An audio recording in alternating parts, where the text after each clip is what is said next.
करा था wave propagation के बारे में, है ना। और आपको लॉसी डाइलेक्ट्रिक मीडियम में, जिसमें हम कोई भी कंडीशन ज़ीरो नहीं लेते हैं, है ना, वो कंडीशन के बारे में मैंने वेव प्रोपगेशन बताया था। और वेव प्रोपगेशन को हमने मैक्सवेल्स इक्वेशन के फॉर्म में डिराइव करा था। तो ये आपकी चारों मैक्सवेल्स इक्वेशन थी। टाइम वाले फैक्टर को हटाने के लिए मैंने फेजर फॉर्म में लिखा था, जिससे कि टाइम का फैक्टर जो है वो जे ओमेगा की टर्म में कन्वर्ट हो जा रहा था। और वहाँ से फिर हमने वेव इक्वेशन डिराइव करी थी कुछ इस तरीके से, है ना। Del square E S minus gamma square E S equals to 0। Gamma जो है हमने प्रोपगेशन कांस्टेंट डिफाइन करा था, जिसकी वैल्यू होती है अल्फा प्लस जे बीटा। यहाँ पर अल्फा जो है एटेन्यूएशन बीटा जो है वो फेज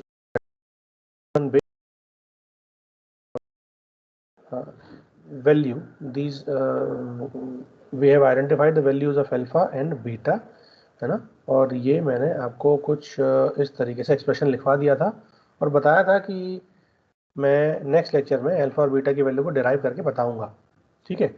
उसके बाद मैंने ऐसी ही सेम इक्वेशन मैग्नेटिक फील्ड के लिए बताई थी आपको, और उसका जो जनरल सोल्यूशन था वो कुछ इस फॉर्म में था, है ना। उसके बाद मैंने यहाँ पर इंट्रिंसिक इम्पीडेंस डिराइव कराया था, और इंट्रिंसिक इम्पीडेंस डिराइव कराने के बाद आपको इसकी मॉडुलस की वैल्यू और इसकी एंगल की वैल्यू को डिराइव करके बताया था, है ना। तो अभी मैंने खाली इनके एक्सप्रेशन लिखवा दिए थे अल्फा और बीटा के और ईटा के, उनका तो वो कर लेते हैं हम। तो जैसे कि अल्फा और बीटा का एक्सप्रेशन ये है ना। तो इसको मैं डिराइव करके बता देता हूँ आप लोगों को कि कैसे हम इसके एक्सप्रेशन को निकालेंगे, ठीक है। तो हमारा काम है बेसिकली इन एक्सप्रेशंस इस वैल्यू से, इस वाली वैल्यू से हमें इन दोनों एक्सप्रेशंस को डिराइव करना, ठीक है। तो मैंने आपको दो इक्वेशन ली थी। Equation number 1, real part of gamma square equal to alpha square minus beta square, ये मैंने आपसे हमने निकाला है ना। गामा स्क्वायर की वैल्यू कितनी है, इसका स्क्वायर कर देंगे हम, तो रियल मतलब alpha square A square plus B square plus 2ab, तो A square plus B square plus 2ab से alpha square minus beta square real part आ जाएगा और इमेजिनरी पार्ट आ जाएगा 2 अल्फा बीटा। हमें इमेजिनरी पार्ट कंसीडर करना ही नहीं है, हमें क्या करना है, रियल पार्ट कंसीडर करना है। तो real part alpha square minus beta square है। नाउ एक चीज, गामा अगर जो है वो गामा की वैल्यू कितनी है, देखो आप ध्यान से, गामा स्क्वायर की वैल्यू कितनी लिखी थी मैंने, गामा स्क्वायर इक्वल टू लिखा था ये। तो इसको मैंने alpha square minus beta square की वैल्यू कितनी आएगी in terms of J omega mu sigma plus J omega epsilon, उसको हम देख लेते हैं।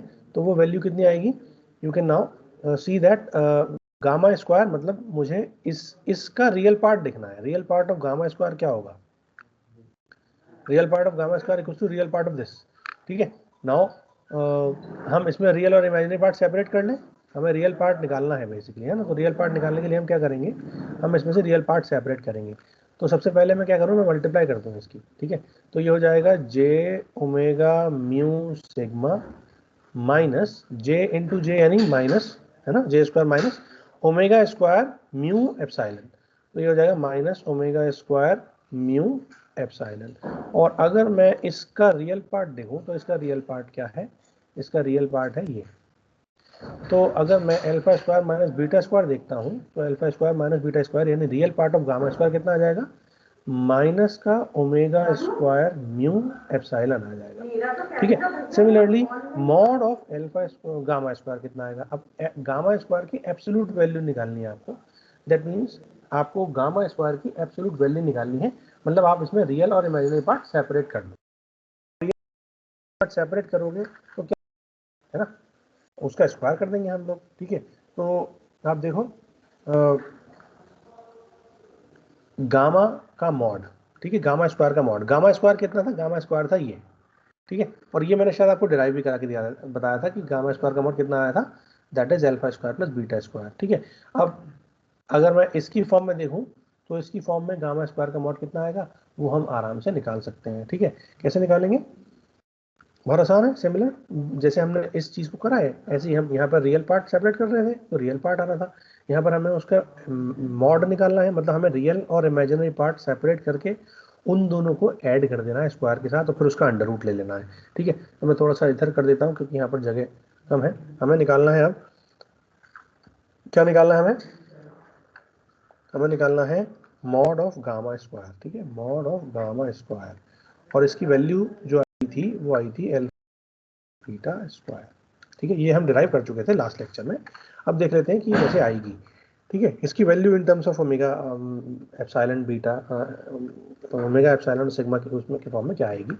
तो गामा स्क्वायर की वैल्यू क्या लिखी थी मैंने, गामा स्क्वायर की वैल्यू लिखी थी मैंने जे ओमेगा म्यू सिग्मा प्लस जे ओमेगा एप्सिलॉन, है ना, ये तो मैंने लिखा ही था।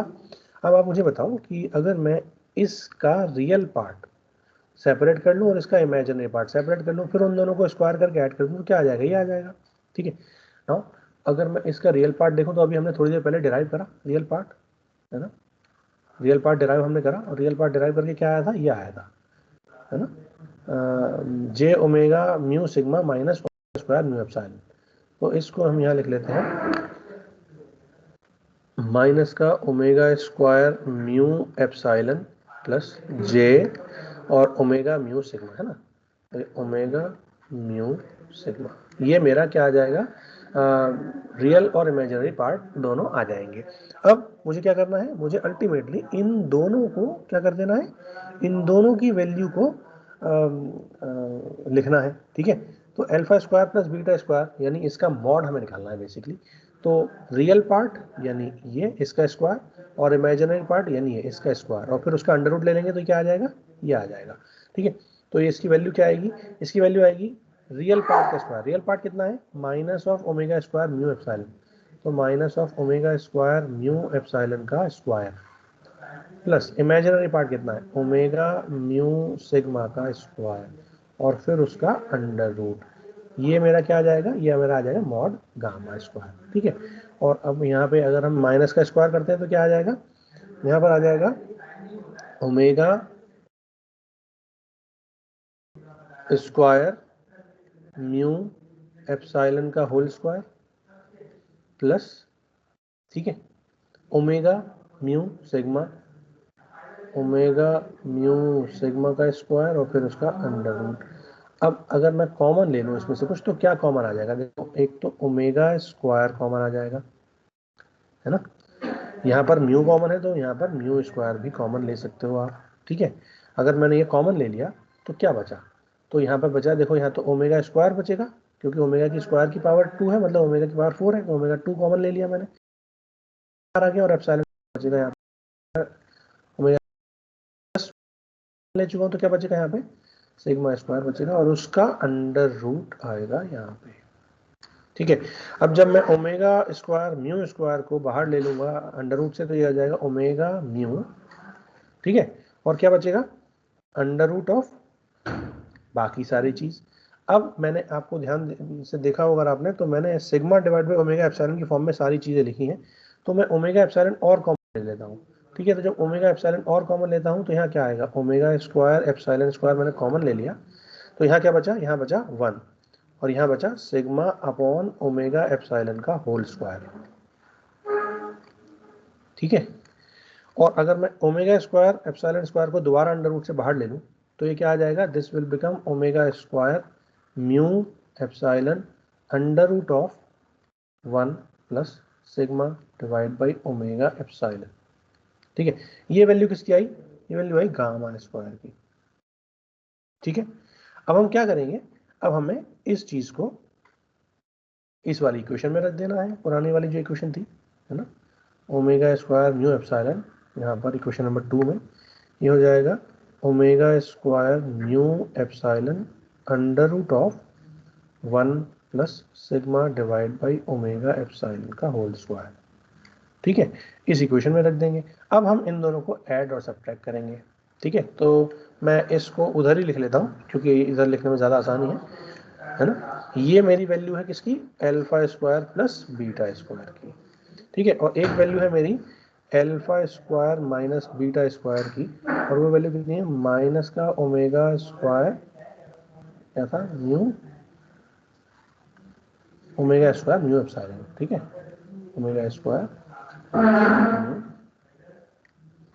एप्सिलॉन। ठीक है, अब मैं इन दोनों को ऐड कर देता हूँ, जब मैं इन दोनों को ऐड करूंगा तो ये दोनों कैंसिल आउट हो जाएंगे, क्या बचेगा 2 अल्फा स्क्वायर, और ये क्या हो जाएगा, this will become omega square mu epsilon, है ना, ये दोनों में है तो कॉमन हो जाएगा, क्या बचेगा, ये बचेगा under root of 1 plus whole square है यहाँ पर, 1 plus sigma upon omega epsilon का होल स्क्वायर माइनस 1, यही तो बचेगा, है ना। ये पूरा का पूरा ये मैंने कॉमन ले लिया, तो ये ब्रैकेट माइनस ये वाला 1, ठीक है, ये हो जाएगा। और अगर मैं अल्फा की वैल्यू निकालूं तो अल्फा स्क्वायर कितना हो जाएगा, अल्फा स्क्वायर हो जाएगा omega square mu epsilon divide by under root of this, मतलब ब्रैकेट में जो भी है वो सारी चीज सेम। और यहाँ से अगर मैं अल्फा देखूं तो क्या हो जाएगा, अल्फा की वैल्यू कितनी आएगी, अल्फा की वैल्यू आ जाएगी अंडर रूट ऑफ दिस, ठीक है। तो अंडर रूट मतलब ओमेगा बाहर ले लो, under root mu epsilon by 2, ठीक है। और उसके बाद यहाँ पर ब्रैकेट में आएगा under root of 1 plus sigma divide by omega epsilon का होल स्क्वायर माइनस 1 और ब्रैकेट, ठीक है। ये मेरा अल्फा की वैल्यू आ जाएगी। और अगर आपने पुराना वाला एक्सप्रेशन देखा हो तो यही एक्सप्रेशन है, omega under root mu epsilon by 2 1 plus sigma 1 omega epsilon का होल स्क्वायर माइनस 1, ठीक है। आप देखो ध्यान से, यही चीज़ यहाँ पर omega under root mu epsilon by 2 under root of 1 plus sigma divide by omega epsilon का होल स्क्वायर माइनस 1, ठीक है। दोनों एक्सप्रेशन सेम है, मतलब हमने इसकी वैल्यू को डिराइव कर लिया, अल्फा की वैल्यू को। सिमिलरली अगर मैं इन दोनों इक्वेशन को सब्ट्रैक्ट कर दूंगा तो क्या आ जाएगा, तो ये पॉजिटिव और ये वाला नेगेटिव हो जाएगा, तो यहाँ प्लस हो जाएगा, everything else will be same. तो सिमिलरली अगर मैं इन दोनों इक्वेशन को सब्ट्रैक्ट करता हूँ तो मुझे बीटा की वैल्यू मिल जाएगी, और वो कितनी आ जाएगी, omega under root mu epsilon by 2 bracket में under root 1 plus sigma upon omega epsilon का होल स्क्वायर प्लस 1, ठीक है। ये मेरी किसकी वैल्यू हो जाएगी, बीटा की वैल्यू हो जाएगी। तो किसी भी मीडियम के लिए, लॉसी डाइलेक्ट्रिक मीडियम हो, चाहे कंडक्टर हो, चाहे डाइलेक्ट्रिक हो, चाहे फ्री स्पेस हो, कोई भी जनरल मीडियम है, अगर मुझे उस पर्टिकुलर मीडियम के लिए म्यू एप्सिलॉन और सिग्मा की वैल्यू पता है तो आई can easily calculate the value of alpha and beta, keeping in mind कि मुझे उस पर्टिकुलर मीडियम में उस पर्टिकुलर वेव की फ्रीक्वेंसी भी पता होनी चाहिए, ओमेगा भी पता होना चाहिए। तो ओमेगा म्यू एप्सिलॉन और सिग्मा अगर ये वैल्यूज मुझे पता है, then for any general medium I can derive the value of the constants, propagation constant या attenuation of phase constant, gamma alpha beta, I can easily derive that. Clear हो गया, जल्दी से बताओ हाँ या ना, उसके बाद हम आगे चलते हैं। ये वैल्यू क्लियर हो गई, डिराइव हमने कैसे करा,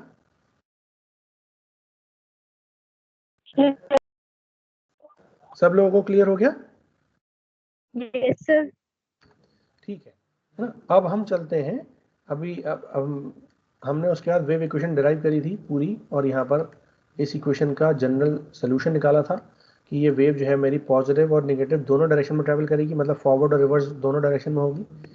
सिमिलरली ई की तरह एच में भी वेव होगी, ये हम डिराइव कर सकते हैं, और इसका सोल्यूशन कुछ इस तरीके से आएगा।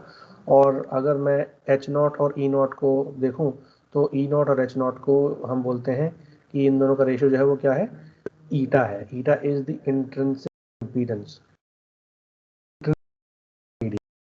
तो इंट्रिंसिक की वैल्यू अब डाला, ये और देख लेते हैं, ठीक है। तो फटाफट से इधर कर लेते हैं हम। मेरा ईटा कितना आया था, ईटा आया था under root of J omega mu divide by sigma plus J omega epsilon, ठीक है। अब आप ध्यान से देखो ये क्या है, बेसिकली ईटा को अगर मुझे कन्वर्ट करना हो रियल पार्ट और इमेजिनरी पार्ट में, ठीक है, तो अगर मैं ऐसा कर लूँगा तो ये कॉम्प्लेक्स क्वांटिटी है, कॉम्प्लेक्स रियल और इमेजिनरी पार्ट में कन्वर्ट कर लूँ तो फिर रियल स्क्वायर और इमेजिनरी स्क्वायर के पार्ट, इमेजिनरी स्क्वायर को ऐड करने के बाद अगर मैं उसका अंडर रूट ले लूँगा तो ये मुझे क्या मिल जाएगा, इसका मैग्नीट्यूड मिल जाएगा, है ना, मैग्नीट्यूड ऑफ ईटा या इंट्रिंसिक इम्पीडेंस का मैग्नीट्यूड मुझे पता लग जाएगा, ठीक है। और ऐसे ही अगर मैं रियल और इमेजिनरी पार्ट का सेपरेट कर सकता हूँ तो मैं वहाँ से एंगल भी निकाल सकता हूँ, उसको बोलेंगे थीटा ईटा, और हो जाएगा tan inverse of imaginary by real, तो मेरा कुल काम क्या है, मेरा काम कुल मिलाकर के ये है कि मैं किसी भी तरीके से इमेजिनरी पार्ट और रियल पार्ट को सेपरेट कर पाऊँ, रियल पार्ट और इमेजिनरी पार्ट्स को इस पर्टिकुलर एक्सप्रेशन में से आइडेंटिफाई कर पाऊँ। तो अब इसको करने से पहले एक बहुत सिंपल सा तरीका है ना, वो मैं आपको बता देता हूँ कैसे करेंगे। अगर एक वैल्यू है x1 प्लस jy1 और अगर आपने उसको डिवाइड कर रखा है x2 प्लस jy2 को, है ना, तो आपको इसका रियल और इमेजिनरी पार्ट सेपरेट करने का एक तरीका जो नॉर्मल सा पता होगा वो क्या होगा, इसके कॉम्प्लेक्स कॉन्जुगेट से मल्टीप्लाई कर दो, है ना, और फिर इन दोनों की मल्टीप्लाई करके रियल इमेजिनरी पार्ट सेपरेट कर लो, ये तो पूरा रियल हो जाएगा, तो ऑटोमेटिकली वहां से आप इस चीज को डिराइव कर लोगे। बट हम ऐसे नहीं करेंगे, है ना। The easiest way to do is to identify the real part and imaginary part for numerator as well as for denominator and then convert it into the polar form. That means r और theta में हम convert कर लेंगे x plus jy को और फिर उन दोनों को डिवाइड कर देंगे। तो हमें पता है कि अगर मुझे x1 plus jy1 divide by x2 plus jy2 को अगर मैं लिख लूँ r1 एंगल थीटा 1 और r2 एंगल थीटा 2, तो मैं क्या लिख लूँगा, तो मैं सीधे सीधे लिख सकता हूँ कि magnitude will be r1 divide by r2 and angle will be theta 1 minus theta 2। Angle में सब्ट्रैक्ट हो जाता है और मैग्नीट्यूड हमेशा डिवाइड हो जाएगा। तो इस फॉर्म पे मैं काम करूँगा। इससे रियल पार्ट और इमेजिनरी पार्ट सेपरेट करने के लिए I will go through this, क्योंकि इसमें मुझे डायरेक्टली रियल पार्ट और इमेजिनरी पार्ट सेपरेट करने की जरूरत ही नहीं पड़ेगी। मुझे क्या करना पड़ेगा, सीधे न्यूमरेटर का रियल पार्ट और इमेजिनरी पार्ट ना निकाल करके आप सीधे उसका क्या निकाल लो, मैग्नीट्यूड निकाल लो और एंगल निकाल लो। सिमिलरली डिनोमिनेटर का भी आप मैग्नीट्यूड और एंगल निकाल लो और फिर उन दोनों को डिवाइड कर दो और आप इस रिलेशन का इस्तेमाल करके उन दोनों के डिवाइड करने का एक्सप्रेशन डिराइव कर सकते हो। ठीक है, तो मैं इसी तरीके से चलूंगा। सपोज अगर मैं ईटा की वैल्यू देखूं तो ईटा की वैल्यू क्या है, under root of 0 plus J omega mu, है ना, divide by sigma plus J omega epsilon. ठीक है, ये वैल्यू है, जल्दी से बताओ हाँ या ना। Yes sir. तो क्या अगर मैं इसका रियल पार्ट सेपरेट कर लूं, है ना, इसका रियल पार्ट 0 है और इमेजिनरी पार्ट क्या है, ओमेगा म्यू, है ना, तो मैं क्या करूं, मैं रियल पार्ट का स्क्वायर प्लस इमेजिनरी पार्ट का स्क्वायर का अंडर रूट कर दूं।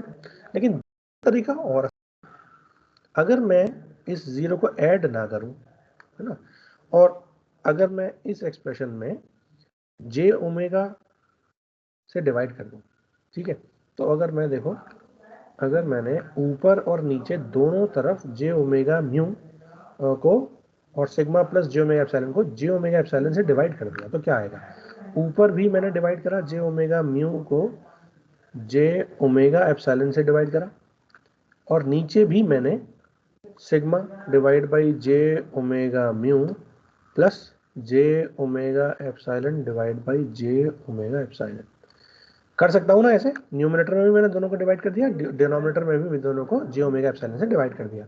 तो ये तो हो गया मेरा 1, ठीक है, और यहाँ देखो आप जे ओमेगा से जे ओमेगा कैंसिल आउट हो गया, तो इधर क्या बचा, इधर बचा ऊपर न्यूमरेटर में बचा under root mu upon epsilon divide by, नीचे क्या बचा, नीचे बचा 1 plus sigma upon omega epsilon और 1 अपॉन जे, है ना, ये जे नीचे वाला। अब चूंकि 1 अपॉन जे है तो मैं क्या करूं, मैं इसको एक बार जे से मल्टीप्लाई और डिवाइड और कर दूं, तो जे स्क्वायर माइनस हो जाएगा, है ना। तो ये किस फॉर्म में लिख सकता हूं मैं, दिस कैन बी रिटन और रिप्रेजेंटेड इन, ये तो ऐसे ही रहेगा mu upon epsilon divide by नीचे वाला क्या हो जाएगा, -1 माइनस, क्योंकि जे स्क्वायर -1 हो जाएगा और नीचे से J cancel, J times sigma divide by omega epsilon. ठीक है, अब मुझे क्या करना है, अब देखो मैंने ऊपर वाले में रियल और इमेजिनरी पार्ट में क्या बचा, केवल रियल पार्ट बचा और नीचे वाले में रियल और इमेजिनरी दोनों सेपरेट हो गए। हालांकि इसमें भी सेपरेटेड थे लेकिन इसमें ऊपर जे आ रहा था, ठीक है, तो मैंने ऊपर रियल पार्ट बनाया ऊपर रियल पार्ट क्यों बनाया, 2 मिनट बाद उसका आंसर आपको मिल जाएगा ऑटोमेटिकली, ठीक है, नहीं तो मैं आपको बता दूंगा। अब देखो मुझे इसका रियल पार्ट सेपरेट करना है तो क्या होगा, इसका रियल पार्ट सेपरेट करना है, दैट मीन्स तो ऑलरेडी सेपरेटेड ही है, ठीक है। तो अगर मैं ऊपर वाले को आर एंगल थीटा में कन्वर्ट करना चाहूँ तो क्या होगा, न्यूमरेटर के लिए under root mu upon epsilon और एंगल थीटा यानी थीटा जीरो। थीटा जीरो क्यों आएगा, थीटा जीरो इसलिए आएगा क्योंकि थीटा क्या होता है, ten inverse imaginary by real, है ना। इमेजिनरी कितना है, tan inverse zero, divide by real कितना है, म्यू बाई एप्सिलॉन, ठीक है। तो टेन इनवर्स जीरो यानी जीरो, इसलिए मैंने यहाँ पर लिख दिया एंगल 0 डिग्री, ठीक है। डिवाइड बाई ये वाली वैल्यू, ये वाली वैल्यू मतलब रियल पार्ट का स्क्वायर प्लस इमेजिनरी पार्ट का स्क्वायर। इमेजिनरी पार्ट कितना है, माइनस का sigma divide by omega epsilon, minus का sigma divide by omega epsilon का होल स्क्वायर और उसका अंडर रूट, ये तो हो जाएगा मेरा मैग्नीट्यूड और एक अंडर रूट बाहर चली रहा था, ठीक है, ये तो हो जाएगा इसका मैग्नीट्यूड। और एंगल कितना होगा, एंगल होगा tan inverse imaginary by real. अब tan inverse imaginary by real मतलब टेन इनवर्स इमेजिनरी कितना है, माइनस का दिस, माइनस का sigma divide by omega epsilon divide by real कितना है 1, यानी हो जाएगा माइनस का tan inverse sigma divide by omega epsilon. तो यहाँ पर लिख लो माइनस का tan inverse omega sorry sigma divide by omega epsilon, ठीक है। ये किसकी वैल्यू होगी, ये होगा ईटा की वैल्यू। अब आप मुझे बताओ ईटा की वैल्यू में ये R1 है ये R2 है, तो मैग्नीट्यूड कितना होगा, under root of, under root तो ऐसे रहेगा R1 डिवाइड बाई R2, है ना। तो mu upon epsilon divide by ये पूरा का पूरा 1 plus sigma upon omega epsilon के स्क्वायर का अंडर रूट, ठीक है। ये हो गया मेरा मॉड ईटा। और एंगल कितना आया, एंगल आप देखो कितना आएगा, एंगल आएगा थीटा यानी 0, ऊपर तो 0 है ना 0 डिग्री, माइनस ये वाली वैल्यू। अब एंगल होता है थीटा 1 माइनस थीटा 2, तो माइनस ऑफ थीटा 2 मतलब माइनस का minus ten inverse sigma divide by omega epsilon. तो ये वाली वैल्यू कितनी हो जाएगी, प्लस हो जाएगी। और ये पूरा पूरा अंडर रूट में ही चल रहा है, ठीक है। तो इसको क्या लिख सकते हैं हम, इसको लिख सकते हैं under root of mu divide by epsilon divide by 1 plus, अब अंडर रूट बहुत सारे हो रहे हैं, बड़ा कंफ्यूजन हो जाता है कभी कभी, तो इसको हम ऐसे फॉर्म में लिख लेते हैं जहाँ पर अंडर रूट है ही नहीं। इसकी पावर एक्चुअल में क्या है, एक बार अंडर रूट और एक बार और अंडर रूट मतलब 1/4, ठीक है। तो इसकी पावर 1/4 हो गई और ऊपर अंडर रूट है ही, और ये क्या हो जाएगा tan inverse minus of this, यानी माइनस माइनस ये हो जाएगा प्लस, और टेन इनवर्स कितना हो जाएगा sigma divide by omega epsilon का अंडर रूट। अंडर रूट मतलब पावर 1/2, 1/2 थीटा की पावर 1/2 को हम क्या लिख लेते हैं 1/2 थीटा पोलर फॉर्म में, ठीक है। तो वहाँ से ये हो जाएगा 1/2 tan inverse of sigma divide omega epsilon, ठीक है।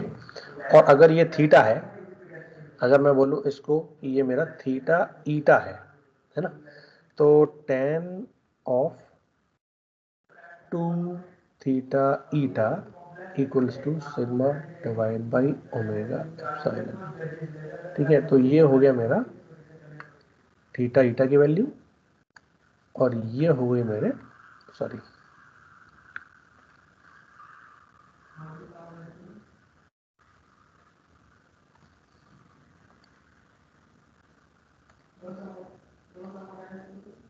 वन अपॉन 4, ये जो वैल्यू होगी ना, this value will be the value for mod eta, mod eta, ठीक है।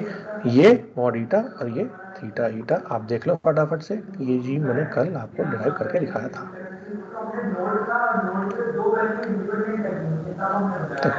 ये लिखा है under root of mu by epsilon divide by 1 plus sigma upon omega epsilon का होल स्क्वायर की पावर 1/4 और tan 2 थीटा ईटा कितना है sigma divide by omega epsilon. यही चीज मैंने आज डिराइव करके आपको दिखा दी। ठीक है बच्चों, क्लियर हो गया? जल्दी से बताओ हाँ या ना। Yes sir. समझ में आ गया? कोई स्टेप ऐसा जो ना हुआ, ना समझ में आया हो? Yes sir. ठीक। अब इस थीटा ईटा की ना बड़ी इंटरेस्टिंग कहानी है। ये जो थीटा ईटा है जो डिराइव करा मैंने, इस थीटा ईटा को डिराइव करने के पीछे लॉजिक क्या है? लॉजिक ये है कि अगर मैं फेजर फॉर्म में देखूं तो फेजर फॉर्म में एक चीज होती है कि अगर मैं कोई भी दो वेक्टर्स हैं और दोनों वेक्टर के बीच में अगर वो डिफरेंस है ना, थीटा ईटा जो एंगल है ना, e की पावर j ओमेगा टी और e की पावर j थीटा अगर साथ में आ रहा है तो हम क्या लिखेंगे? e की पावर j ओमेगा टी, अगर प्लस थीटा है तो प्लस थीटा, माइनस थीटा है तो माइनस थीटा। ठीक है, तो चूंकि यहाँ पर मॉड ईटा जो एम्पलीट्यूड है वो तो एज इट इज आ गया, लेकिन उस ईटा के साथ साथ एक एंगल भी आ रहा है, और वो एंगल कितना है? वो एंगल है ये वाला। ठीक है, तो इसी वजह से हमें अपना ये वाला एक्सप्रेशन को चेंज करना पड़ेगा, क्योंकि इस एक्सप्रेशन में ये जो ईटा है, ये ईटा एक कॉम्प्लेक्स क्वांटिटी है, और इस कॉम्प्लेक्स क्वांटिटी के थ्रू मैं मैग्नीट्यूड तो चेंज करूंगा ही, ये एच नॉट तो चेंज हो ही रहा है ऑटोमेटिकली इस ईटा के थ्रू, है ना, लेकिन साथ में ईटा एक कॉम्प्लेक्स क्वांटिटी है, और ईटा के कॉम्प्लेक्स क्वांटिटी होने की वजह से एक एंगल भी आ रहा है, और वो एंगल बेसिकली क्या बताएगा कि इलेक्ट्रिक फील्ड और मैग्नेटिक फील्ड में there is a time delay या स्पेटियल रेट ऑफ डिले, मतलब स्पेस में कुछ डिले के साथ एच वेव यानी मैग्नेटिक वेव पहुंचेगी फ्री स्पेस में, किसी मीडियम में इलेक्ट्रिक वेव के और मैग्नेटिक वेव के बीच में there is some spatial delay. ठीक है, और उसको हम लिखते हैं, डिनोट करते हैं थीटा ईटा के फॉर्म में। तो ये जो वेक्टर लिखा था ना मैंने, ये दैट वेक्टर विल, ये शुड बी रिटन एज, मैं इसी को मॉडिफाई कर देता हूं,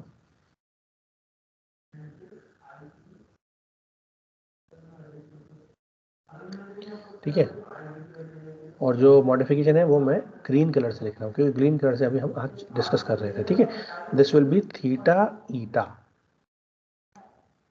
ठीक है, ये चीज मेरी बेसिकली चेंज हो जाएगी। क्यों चेंज? इसलिए हुई क्योंकि थीटा ईटा मेरे इस एच नॉट और ई नॉट में जो रिलेशन है, that is E not divide by H naught equals to eta. तो इस ईटा की वैल्यू में रियल पार्ट और इमेजिनरी पार्ट दोनों है। ठीक है, और रियल पार्ट और इमेजिनरी पार्ट दोनों है, that means there has to be some angle, and that angle has to be included in the this magnetic field vector. ठीक है, और चूंकि ये वेक्टर है, मैंने यहाँ पर वेक्टर मेंशन नहीं करा है, तो जब आप सॉल्व करोगे it will be A Y क्या। ठीक है, क्योंकि हम प्रोपेगेशन मान रहे हैं जेड डायरेक्शन में, हमारा ई फील्ड है एक्स कंपोनेंट में, और मैं आपको ऑलरेडी बता चुका हूं कि इलेक्ट्रिक फील्ड और मैग्नेटिक फील्ड के वेक्टर का क्रॉस प्रोडक्ट मेरा डायरेक्शन ऑफ प्रोपेगेशन आना चाहिए। तो x का क्रॉस प्रोडक्ट किसके साथ करूं कि z आए, मतलब y के साथ करूं, प्लस y के साथ करूं, दैट मीन्स यहाँ पर ए वाई क्या ऑलरेडी आ रहा है। क्लियर है हाँ या ना? जल्दी से बताओ।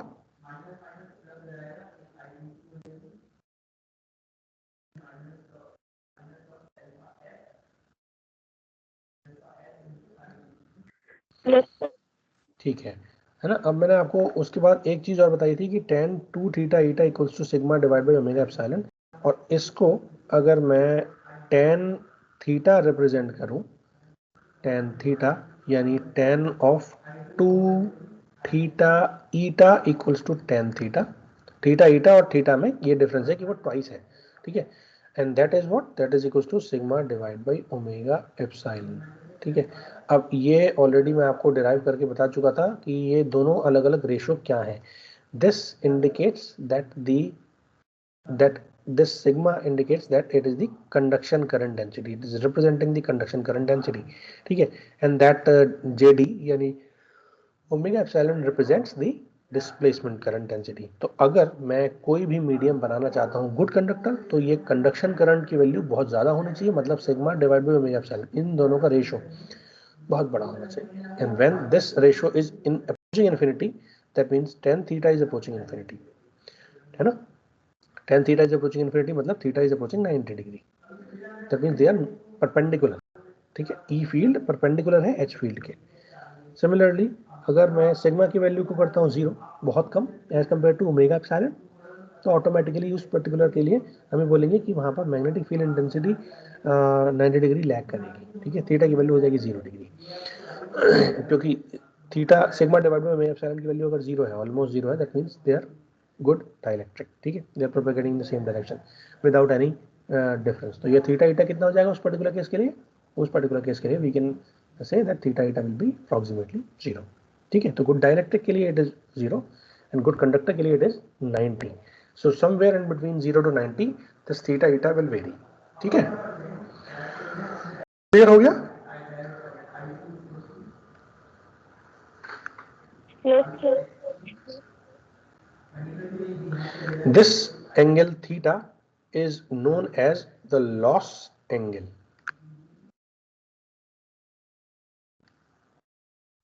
Theta is known as loss angle and tan of theta is known as loss tangent.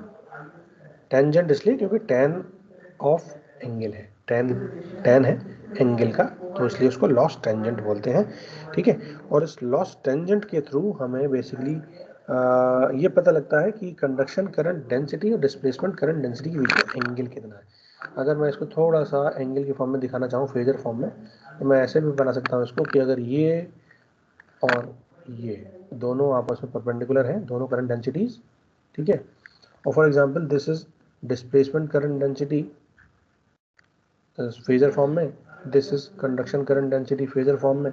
तो उन दोनों के रिजल्टेंट से मुझे पता लगेगा कि मेरी एक्चुअल में ओवरऑल डेंसिटी किधर जा रही है। ठीक है, इन दोनों का क्या होगा, ये कॉम्बिनेशन होगा and theta is always calculated from this. ठीक है, ठीक है, क्लियर? Yes, sir. ठीक है, अब आपको क्या करना है, आपको अलग अलग मीडियम्स के लिए, है ना, अलग अलग मीडियम्स के लिए सारी इक्वेशंस को डिराइव करना है, जो मैंने स्टार्टिंग में बिल्कुल स्टार्टिंग में जो मीडियम लिखे थे, है ना। एक सेकेंड,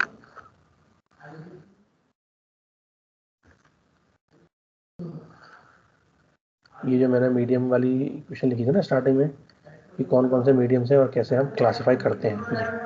ठीक है,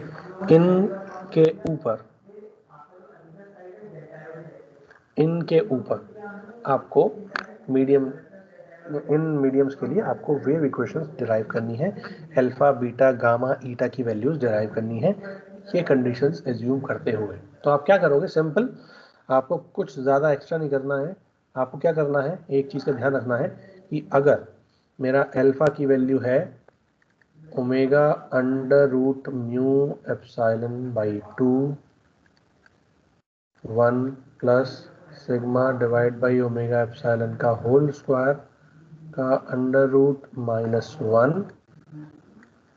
ठीक है, अब अगर मुझे एक ऐसे मीडियम के लिए जिसके लिए सपोज पहला वाला मीडियम ले लेते हैं फ्री स्पेस के लिए क्या है, सिग्मा 0, एप्सिलॉन की वैल्यू एप्सिलॉन नॉट, म्यू की वैल्यू म्यू नॉट। ठीक है, तो अगर मैं ऐसे डिराइव करूंगा तो सिग्मा की वैल्यू 0 और म्यू मतलब म्यू नॉट, एप्सिलॉन मतलब एप्सिलॉन नॉट। तो अल्फा की वैल्यू कितनी हो जाएगी बताओ, अल्फा की वैल्यू हो जाएगी omega under root mu naught epsilon naught by 2। ये तो कांस्टेंट है, इनकी वैल्यू मुझे पता है, मैं रख सकता हूँ इनकी वैल्यू उसको। ठीक है, और चूंकि सिग्मा की वैल्यू 0 है, सिग्मा की वैल्यू 0 है तो कितना हो गया, 1 plus 0 divide by something square omega epsilon square, है ना, -1। ये 0 है, 0 का स्क्वायर 0, 1 प्लस 0 1 और 1 का अंडर रूट 1, 1 माइनस 1 0। ठीक है, 1 माइनस 1 0, 0 मल्टीप्लाई बाय दिस 0 और 0 again multiply with omega, that means 0। So in that case alpha is equals to what? Alpha is equals to 0. ठीक है, और similarly we can derive beta the same expression. यहाँ पर beta में क्या होता है? प्लस आता है, यही बना लेता हूँ, है ना। तो बीटा कितना हो जाएगा? यहाँ पर हो जाएगा प्लस। नाउ 1 माइनस 1 0 हो रहा था, लेकिन 1 प्लस 1 2 होगा, और उस 2 से ये वाला 2 कैंसिल आउट हो जाएगा। तो beta in that case will be omega under root mu naught epsilon naught. So for a free space, this beta will be equals to what? Omega under root mu naught epsilon naught. और under root mu naught epsilon naught कितना होता है? 1 upon velocity. ठीक है, तो इसीलिए हम ये डिराइव कर सकते हैं that beta is equals to omega upon velocity of propagation, या VP equals to, we can say that it is omega divide by beta. ये मैंने आपको बताया था ना। But this particular expression is applicable only when the medium is free space। और जो question मैंने आपको कराया था उस क्वेश्चन में बीटा कैलकुलेट करना था, तो बीटा कैलकुलेट करने के लिए आपको मैंने बताया था कि आप ओमेगा डिवाइड बाई वीपी ले लो।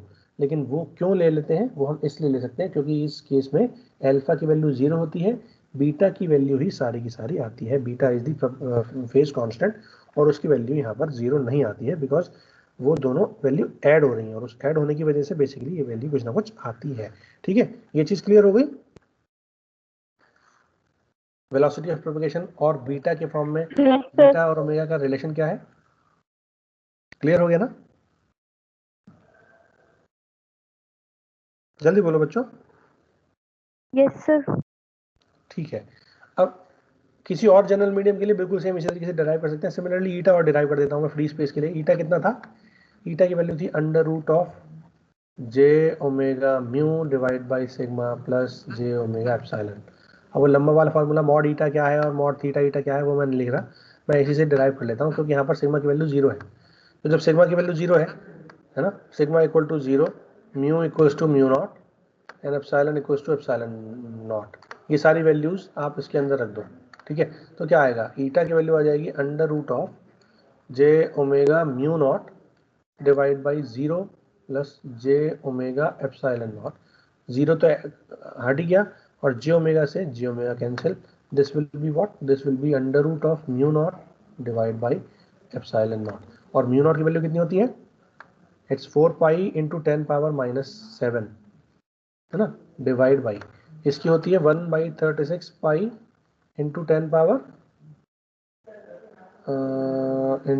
पावर माइनस कितनी होती है? 12 -9 होती है शायद। ठीक है, तो अब देखो 9 और 7 16, 10 पावर 9 ऊपर आता है शायद, 10 पावर -9। ठीक है, तो ये आप कैंसिल कर दो, ये हो जाएगा -2, -2 ऊपर जाएगा 10 पावर 2, और 4 pi into 36 pi, 4 pi into 36 pi into 100, that will be the answer. ठीक है, तो एक पाई बाहर आ जाएगा, 2 इंटू 6 इंटू पाई इंटू 10। ठीक है, 6 12, 12 into 10 120, 120 pi. So eta is 120 pi for free space.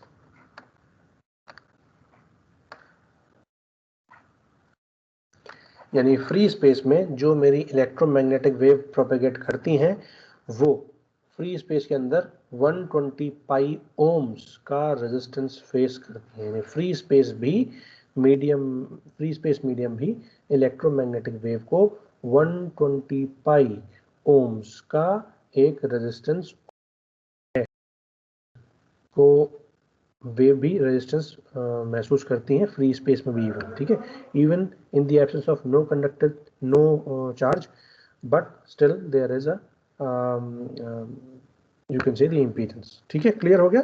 Eta equals to 125। Bhumika कल आप क्वेश्चन पूछ रही थी, तो आप यही मैं आपको बोल रहा था कि आप इस तरीके से इसको डिराइव कर सकते हो। ठीक है, तो ईटा की वैल्यू कितनी है? 125, और अगर 120 की वैल्यू आप पाई से कर दो, मतलब 3.14 से कर दो, तो इसकी वैल्यू अप्रोक्सीमेटली 377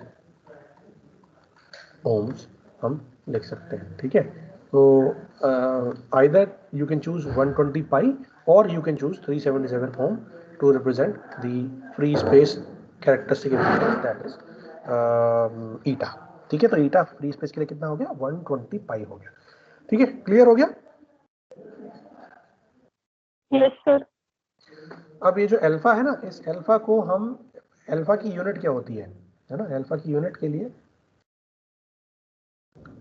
अल्फा की यूनिट और डिस्कस कर लेते हैं हम. अल्फा हमने यहाँ डिस्कस करा, अल्फा की वैल्यू यहाँ निकाली है हमने ना, अल्फा की वैल्यू 0. तो ये अल्फा की वैल्यू जो होती है वो यूनिट जो है उसको हम नेपर पर मीटर, ठीक है, ये n है, इट्स n नेपर पर मीटर या NP डिवाइड बाई m. ठीक है, इसको इस फॉर्म में रिप्रेजेंट करते हैं. और डेसिबल्स में भी इसको रिप्रेजेंट कर सकते हैं, that 1 neper is equals to 20 log 10 base पे e. ठीक है, और 20 log 10 बेस पे e you can calculate the value. ठीक है, और उसको 20 से मल्टीप्लाई कर देंगे तो इट इज अराउंड 8.686 dB, यानी 1 नेपर इक्वल्स टू 8.686 dB. उस फॉर्म में भी रिप्रेजेंट कर सकते हो.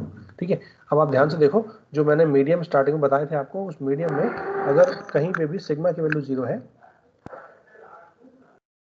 ठीक है, सिग्मा की वैल्यू 0 है ना, सिग्मा की वैल्यू 0 देखो यहाँ पे है ना, तो फ्री स्पेस में हमारा अल्फा 0 हो गया. सिग्मा की वैल्यू 0 यहाँ पे भी है.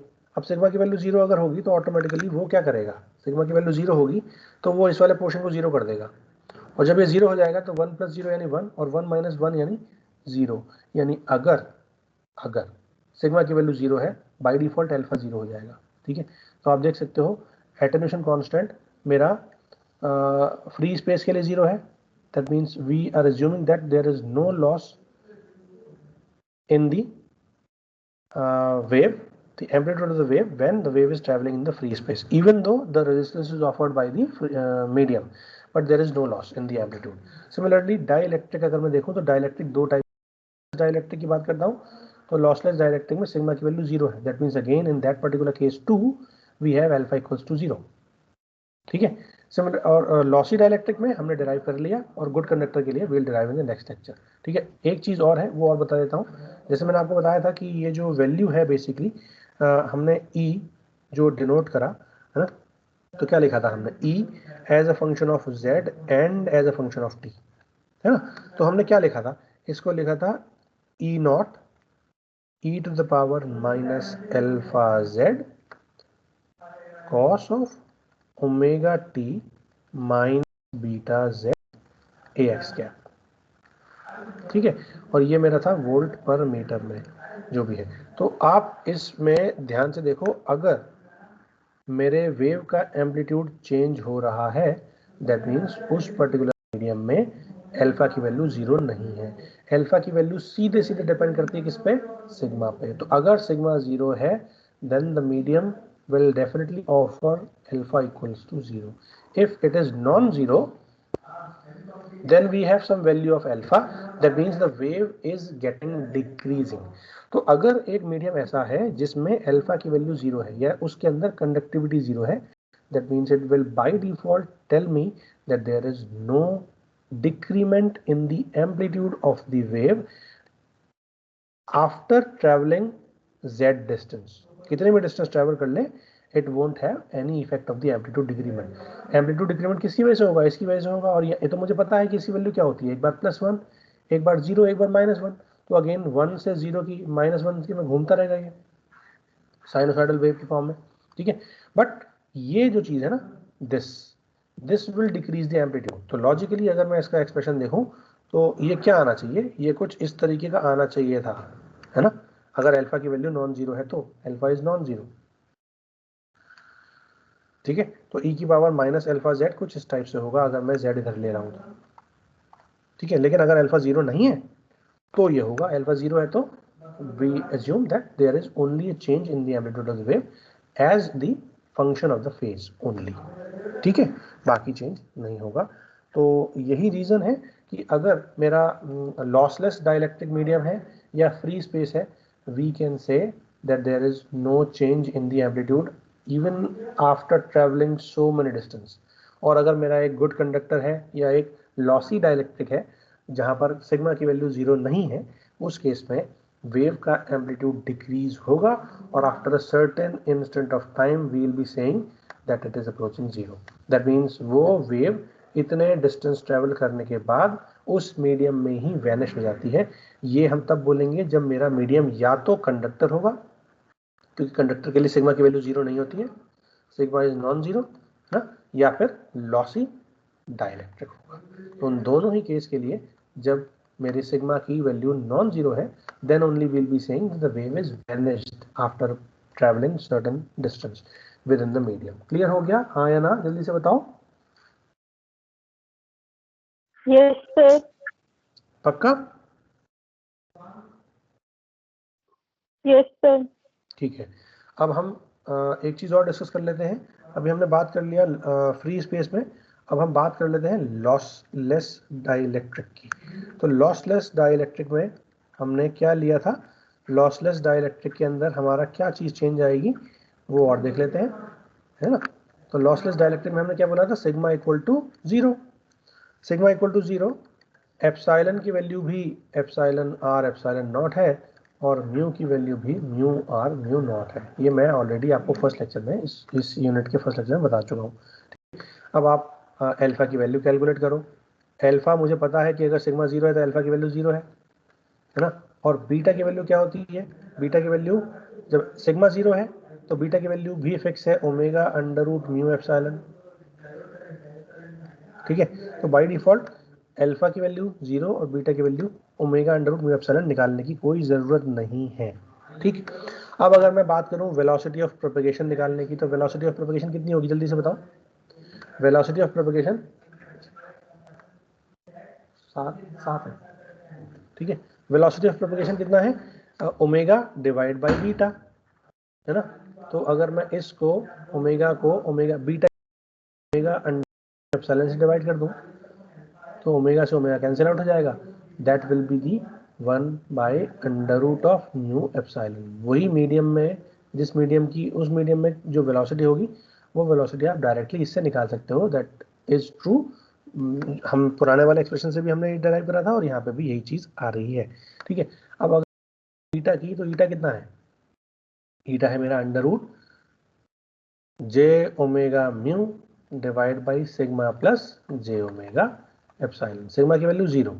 सिग्मा की वैल्यू 0 मतलब in that case this will become under root of mu upon epsilon. ठीक है. तो म्यू अपॉन एप्सिलॉन की वैल्यू इसकी अंडर रूट में हो जाएगी, है ना. देखो ओमेगा से जे ओमेगा कैंसिल आउट हो जाएगा क्योंकि ये तो हो जाएगा 0. This will be 0, sigma 0. ठीक है. तो automatically this will be under root of omega epsilon. और वहां से आप लिख सकते हो कि it is basically 120 pi times under root mu r upon epsilon r. 120 pi मैंने कैसे लिया? बिकॉज 120 पाई होता था mu not divide by epsilon not. तो म्यू को हम क्या लिख सकते हैं? Under root of mu not mu r divide by epsilon not epsilon r, है ना. तो इसको हम लिख सकते हैं under root of mu not divide by epsilon not into under root of mu r upon epsilon r. ठीक है. ये वाली वैल्यू कितनी हो गई? This is 125, we have already derived. ठीक है. और ये वाली value as it is multiply हो गई. तो कुल मिलाकर के किसी भी जनरल मीडियम का इंट्रिंसिक इंपीडेंस अगर वो लॉसलेस है या फ्री स्पेस है, उसके लिए कितना होगा? 125 under root mu r upon epsilon r. ठीक है. और यहाँ पर आप ध्यान से देखो थीटा ईटा कितना होगा इन दोनों ही केसेस में, चाहे फ्री स्पेस में प्लस लॉसलेस डाइलेक्ट्रिक, जहां पर कोई लॉस नहीं है. लॉसलेस डाइलेक्ट्रिक के अंदर मेरा थीटा कितना है? ये मेरा ईटा प्योरली रियल क्वांटिटी है, प्योरली रियल. ठीक है. और purely real quantity that means there is no imaginary quantity. tan inverse imaginary by real. Imaginary part है 0, दैट मीन्स 0, यानी थीटा ईटा की वैल्यू कितनी है? 0 डिग्री. ठीक है. दैट मीन्स थीटा ईटा कितना हो जाएगा? 0 डिग्री या 2 थीटा ईटा 0 डिग्री, जो भी आप काउंट करें. मतलब सीधे सीधे we can say that mod eta equals to 120 pi under root of mu r upon epsilon r और angle of theta eta equals to 0. That means अगर मैं उस वेव को डिराइव करूं तो अगर ई फील्ड मेरे पास कुछ ऐसी है, E as a function of z and t is equal to E naught cos omega t minus beta z A x cap. यहाँ पर मैंने e की पावर माइनस अल्फा z को 1 कर दिया है क्योंकि अल्फा की वैल्यू 0 है. As alpha equals to 0 e power minus alpha z equals to 1 for all z. हर वैल्यू पर z की इसकी वैल्यू हमेशा 1 होगी. 1 मल्टीप्लाई बाय e0 इज 0. ठीक है. और h अगर हम निकालेंगे तो h क्या आएगा, h zt will be equals to what, h zt equals to h naught cos omega t minus beta z minus theta eta, है ना, minus theta eta A Y क्या, और थीटा ईटा कितना है 0. So we can write it as hzt equals to what, h naught cos omega t minus beta z only. तो ये standard भी हम इस इक्वेशन को स्टैंडर्ड फॉर्म में भी रिप्रेजेंट कर सकते हैं. ई अगर एच नॉट नहीं लिखना तो आप एच नॉट की जगह क्या लिख दो, 120 पाई under root mu upon epsilon. ठीक है. तो 120 sorry E not divide by 120 pi, E not divide by 120 pi under root mu r upon epsilon r cos omega T minus beta Z A Y cap. ठीक है. You can write the magnetic field in both the ways. ठीक है, clear है. इसके बाद तीसरा case रह गया. अगर मैं गुड कंडक्टर की बात करता हूँ तो गुड कंडक्टर को डिराइव करेंगे हम नेक्स्ट लेक्चर में. ठीक है, गुड कंडक्टर के लिए. और उसमें कई सारी चीज़ें हैं. गुड कंडक्टर में एक हम निकालते हैं कि कितनी डेप्थ तक वो गुड कंडक्टर के अंदर वेव जाएगी, क्योंकि सिग्मा की वैल्यू बहुत ज़्यादा है. जब सिग्मा की वैल्यू बहुत ज़्यादा है तो there has to be a value कि वेव के वो वेव उस मटेरियल के अंदर, उस मेटल के अंदर, उस कंडक्टर के अंदर कितनी अंदर तक पेनिट्रेट कर पाएगी, उसके आगे 0 हो जाएगी. वो निकालते हैं हम, डेप्थ ऑफ पेनिट्रेशन बोलते हैं उसको, या स्किन डेप्थ बोलते हैं, या पेनिट्रेशन डेप्थ बोलते हैं. वो हम कल यानी नेक्स्ट लेक्चर में डिस्कस करेंगे. ठीक है बच्चों, क्लियर हो गया. इसके बेसिस पे मैंने आपको असाइनमेंट जो दिए हैं उसमें न्यूमेरिकल्स हैं. आप चाहे तो मीनवाइल ये क्वेश्चंस अटेम्प्ट कर सकते हो, और कोई डाउट हो तो आप मुझसे व्हाट्सएप पे पूछ सकते हो. ठीक है. Remaining questions I will discuss in next lecture.